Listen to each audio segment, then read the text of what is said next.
Hi friends, Sukriti స్కిల్స్కి స్వాగతం. ఈనాడు మనం ఆకెళ్ళ శివప్రసాద్ గారు, ఆయన ఎవరో కాదండి, మా హస్బెండ్. ఆయన గురించి, ఆయన రాసిన రచనల గురించి కొద్దిగా డీటెయిల్స్ మీ ముందు ఉంచుతున్నాను. ఎందుకంటే ఆయనతో కన్నప్ప విశేషాలు కొద్దిగా ముచ్చటిద్దాం. నెక్స్ట్ ఇంటర్వ్యూలో మీరు ఏమైనా కామెంట్ బాక్స్లో తెలియపరిస్తే అవి కూడా అడిగి డీటెయిల్స్ తెలుసుకుందామండి. ఈయన 200 పైగా కథలు, 5 నవలలు, 30 నాటికలు, 4 నాటకాలు, 1000కి పైగా టీవీ ఎపిసోడ్స్ రచించారు. 15 గ్రంథాలను ఇంగ్లీష్ నుండి తెలుగులోకి అనువదించారు. సినీ రచయితగా ఆనలుగురు, current, Aasala Pallaki, Horahori, boy meets girl, Rangamarthanda, Kannappa చిత్రాలకు సంభాషణలు అందించారు. 1880 నుంచి 2020 మధ్యకాలంలో ఎన్నిక చేసిన 100 నాటకాల సంపుటి ముద్రితమైంది. కీర్తిశేషులు డాక్టర్ ప్రభాకర్ రెడ్డి గారి స్మారక రచనల పోటీలో వీరి నాటకం నరవాహనం ఉత్తమ రచనగా ఎంపికైంది.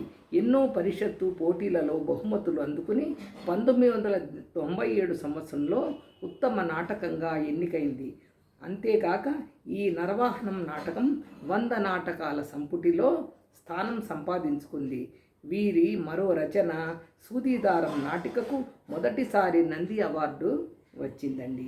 వీరి మరో రచన కువైట్ వారి ప్రథమ బహుమతితో పాటు నంది అవార్డు కూడా వచ్చింది. అపురూపం పిల్లల నాటికకి ప్రయోగాత్మక రూపకానికి సర్టిఫికేట్ ఆఫ్ మెరిట్, విశ్వగురు గంగిరెద్దు రచనలకి ద్వితీయ బహుమతి, కాలం పట్టాభిషేకం రచనలకి ఆకాశవాణి జాతీయ పురస్కారాలలో ప్రథమ బహుమతులు లభించాయి. 2022కి తెలుగు యూనివర్సిటీ కీర్తి పురస్కారం, 2023లో శ్రీ కందుకూరి వీరేశలింగం గారి జాతీయ సాహితీ పురస్కారం అందుకున్నారు. కిటికీలోంచి వాన, మౌన భాష్యం కథల సంపుటాలు, 4 బాల సాహిత్యం పుస్తకాలు, 15 అనువాద పుస్తకాలు ఇప్పటి వరకు అక్షరాకృతి పొందాయండి. షార్ట్ వీడియోస్లో, లాంగ్ వీడియోస్లో చూసే ఉంటారు. కానీ ఇవాళ నేను ప్రత్యేకంగా చెప్పదలుచుకున్నది, కన్నప్ప సినిమా మీకు తెలిసి ఉంటుంది. దానికి డైలాగ్ రైటర్గా ఉన్నారండి. మీ అందరికీ మా హస్బెండ్ రాస్తున్నారు అని చెప్పడానికని నాకు చాలా గర్వంగా ఉంది. అది ఏమన్నా కామెంట్ రూపంలో మీరు ఏమన్నా ప్రశ్నలు అడగదలుచుకుంటే నెక్స్ట్ ఇంటర్వ్యూలో అడుగుదాము. ఇప్పుడు మీకు మీ తరఫున కొన్ని ప్రశ్నలు ఆయన అడగాలనుకుంటున్నానండి. నమస్కారం అండి. నమస్కారం సుకృతి స్కిల్స్ ప్రేక్షకులందరికీ నమస్కారం. మీరు ఇంత ముందర కరెంటు, రంగమార్తాండ, ఆనలుగురు, ఆశల పల్లకి, ఇవన్నీ చాలా హోరాహోరీ చాలా మూవీస్కి మీరు డైలాగ్స్ రాశారు కదండి. ఇప్పుడు కన్నప్పకి మీకు ఎలా అవకాశం వచ్చిందో ఒకసారి మా సుకృతి స్కిల్స్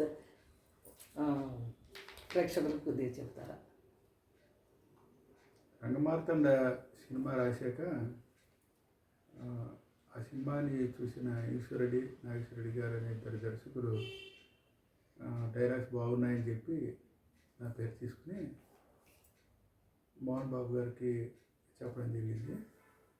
ఆయన నిజానికి అంటే వాస్తవానికి వేరే సినిమాకి రాబోతారు, ఒక సినిమాకి డైరెక్షన్ కోసం ఆయన మాటలు రాయడానికి ప్రయత్నిస్తారు, మాటల రచయిత కోసం ప్రయత్నిస్తున్నారు. ఆ సందర్భంగా నన్ను పిలిచారు. అనుకోకుండా లక్కీగా మోహన్ బాబు గారు ఆఫీస్కి వెళ్ళాక కన్నప్ప సినిమాకి మాటలు రాసే అవకాశం వచ్చింది. ఆయన చూసి ఒక వెర్షన్ ఏం చేత కూడా రాయిద్దాం అనుకున్నారు. ఒక వెర్షన్ నేను రాయడం జరిగింది. ఆ వెర్షన్లో మొదట 10 సీన్లు రాసినప్పుడు విష్ణు గారికి వినిపించాను. విష్ణు గారికి వినిపిస్తే ఆయన బాగున్నాయనుకుని వెంటనే మోహన్ బాబు గారికి చెప్పారు. మోహన్ బాబు గారు కూడా డైలాగ్స్ అది బాగున్నాయి, బాగా రాశారు అనుకుని తర్వాత మొత్తం సినిమా అంతా రాయించారు నా చేత. ఈ యాక్చువల్గా 1.5 మంత్లో సినిమా మొత్తం పూర్తయ్యాక దాదాపుగా మోహన్ బాబు గారితోనూ, విష్ణు గారితో, వీళ్ళందరితో కలిపి ఒక 3 నెలల పాటు నేను న్యూజిలాండ్లో ఉండడం జరిగింది. అంటే డైలాగ్ రైటర్గా నాకు వచ్చిన మహత్తర అవకాశం ఇది. ఎందుకంటే చాలామంది ఆర్టిస్ట్ కమ్ రైటర్స్ని విదేశాలకు తీసుకెళ్ళడం కానీ, వాళ్ళకి అంటే అటు ఆర్టిస్ట్గాను ఉంటారు, రైటర్గాను ఉంటారు కనుక వాళ్ళిద్దరు విదేశాలకు తీసుకెళ్ళడం కానీ అది అవకాశం ఉంటుంది. కానీ కేవలం డైలాగ్ రైటర్ని అయ్యిందో కూడా మంచి చక్కటి సంభాషణ రావాలి. ఏ చివరి మూమెంట్లో అయినా ఈ చిన్న అవసరం వచ్చినా సరే రైటర్ మన చేతిలో ఉంటే బెటర్ అనే ఉద్దేశంతో మోహన్ బాబు గారు నన్ను ప్రత్యేకంగా అక్కడికి డైలాగ్ రైటింగ్ పర్పస్ కోసమే తీసుకెళ్లారు. ఇక అద్భుతంగా అక్కడ న్యూజిలాండ్లో విష్ణు గారు కానీ మోహన్ బాబు గారు కానీ వాళ్ళు పడే తపనతో పాటు అంటే వాళ్ళు already they are legends in the field. అట్లాగే బోలెడు మంది అంటే మీకు మహామహులైన తెలుగు మన భారత చలనచిత్రంలో మహామహులైన మోహన్ లాల్ గారు, శరత్ కుమార్ గారు, మధుబాల, ఇట్లాగా మన తెలుగులో ప్రముఖులైన రఘుబాబు గారు, ఆదుర్స్ రఘు గారు, ఇట్లా సప్తగిరి గారు, బ్రహ్మానందం గారు, ఇలా చాలామంది అంటే అద్భుతమైన వ్యక్తులందరూ. వీళ్ళందరూ గొప్ప ఆర్టిస్టులు. వీళ్ళందరితో కూడా ట్రావెల్ చేయడం జరిగింది. న్యూజిలాండ్లో ఉన్న 3.5 months లోపల మనం మ్యాక్సిమం వాళ్ళ షూటింగ్ పార్ట్ వరకు అయిపోయింది. అక్కడి నుంచి మళ్ళీ ఇండియా వచ్చాక కూడా ప్రభాస్ గారి పార్ట్ అవన్నీ చేసినప్పుడు కూడా ఆల్మోస్ట్ నేను షూటింగ్ జరిగిన ప్రతిరోజు ఎక్సెప్ట్ ఫైటింగ్స్ సాంగ్స్ అప్పుడు లేనేమో కానీ దాదాపుగా ప్రతిరోజు నేను షూటింగ్లో ఉన్నాను కనుక ఒక్కొక్కరు ఒక్కొక్క అద్భుతమైన వ్యక్తి. ప్రతి ఒక్కరి దగ్గర నుంచి చాలా విషయాలు నేర్చుకున్నాను. అంటే వాళ్ళందరినీ మీరు కలవడం జరిగిందండి? 100% అందరినీ కలిసినప్పుడు ఫస్ట్ మోహన్ లాల్ గారితో కొన్ని రోజులు మోహన్ బాబు గారును విష్ణు గారు అయితే ఆల్మోస్ట్ షూటింగ్ మొదటి రోజు నుంచి యాక్చువల్లీ స్క్రిప్ట్ మొదటి రోజు నుంచి చివరి వరకు ఉన్నారు. వాళ్ళతోనే ఇప్పుడు కూడా వాళ్ళతో రెగ్యులర్గా ఏదో ఒక యాక్టివిటీస్లో చేస్తున్నాను. అట్లాగే వీళ్ళు కూడా మిగిలిన ఆర్టిస్టులు ప్రభాస్ గారు కానీ, మన మోహన్ లాల్ గారు కానీ, శరత్ కుమార్ గారు కానీ, ఇంకా మధుబాల్ గారు కానీ వీళ్ళందరూ కూడా ఆల్మోస్ట్ వాళ్ళ షూటింగ్ పార్ట్ ఉన్నప్పుడు ఆల్మోస్ట్ నేను అక్కడే ఉన్నాను కనుక ప్రతిరోజు వాళ్ళందరితో ఇంటరాక్ట్ అవ్వడం, వాళ్ళతో ఇంటరాక్ట్ అయినప్పుడు చాలా కొత్త విషయాలు నేర్చుకోవడం జరిగింది. మీరు అక్కడికి వెళ్ళినప్పుడు ఏమన్నా ప్రత్యేకంగా స్పెషల్గా ఈవెంట్ ఏమైనా జరిగినట్టు అనిపించిందా, లేకపోతే ఏమైనా ఇబ్బంది పడ్డట్టు? ఆ కంట్రీ మీరు న్యూజిలాండ్ వెళ్ళారు కదా, అక్కడ మీకు ఏమైనా ఇబ్బందులు ఎదురైంది? ఏమీ ఇబ్బందులు ఎదురవ్వలేదు. ఎందుకంటే మోహన్ బాబు గారు యాక్చువల్గా చాలా చిన్న విషయాల్లో కూడా ఎక్కువ శ్రద్ధగా ఉంటారు కనుక ఆయన బేసికల్గా మనకు వేరే దేశానికి వెళ్తే వచ్చే ముఖ్యమైన ఇబ్బంది ఏమవుతుంది, భోజనం విషయంలో, ఫుడ్ విషయంలోనే, అకామిడేషన్ విషయంలోనూ కొంచెం ఇబ్బంది పడాల్సి వస్తుంది జనరల్గా. అంటే ప్యూర్ వెజిటేరియన్ కాబట్టి మీకు ఏమన్నా అక్కడ ఫుడ్ ప్రాబ్లం ఏమైనా వచ్చింది? ఏమి ఏ రకమైన ఫుడ్ ప్రాబ్లం లేదు, చక్కటి అకామిడేషన్ ఇచ్చారు. అట్లాగే ఫుడ్లో కూడా ఆయన వాళ్ళ యూనివర్సిటీలో సంబంధించిన ఒక 4-5 బెస్ట్ కుక్స్ ఎవరైతే ఉన్నారో వాళ్ళందరినీ కేవలం ఒక యూనిట్ మొత్తానికి వాళ్ళు ఒక 5-6 ప్రత్యేకంగా ఈ వంట వాళ్ళని కూడా తీసుకొచ్చి ప్యూర్ వెజిటేరియన్ ఫుడ్ ఉంది. అప్పుడప్పుడు వాళ్ళు వేరే ఇతరులు తిన్నా కూడా ప్యూర్ వెజిటేరియన్ ప్రతిరోజు ఉండేది, ప్రతి పూట ఉండేది.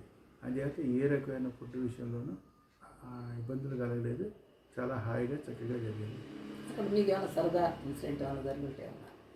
సరదా ఇన్సిడెంట్ అంటే ప్రతిరోజు షూటింగ్లో కొత్త ఆర్టిస్ట్ని కలవడం. ఉదాహరణకు బ్రహ్మానందం గారు ఉన్నారు, ఆయన నాతో పాటు రంగమార్గంలో వర్క్ చేశారు.